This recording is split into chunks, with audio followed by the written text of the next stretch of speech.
eyeshadow brush.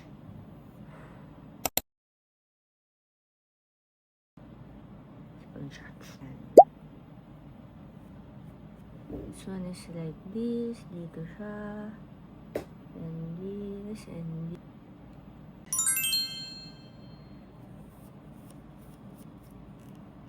Okay. So, dito siya mong gumawan.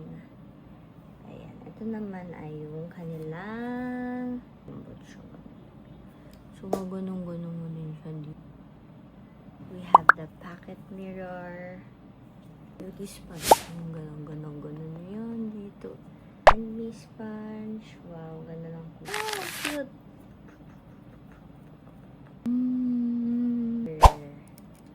Eyelash lift. Curl.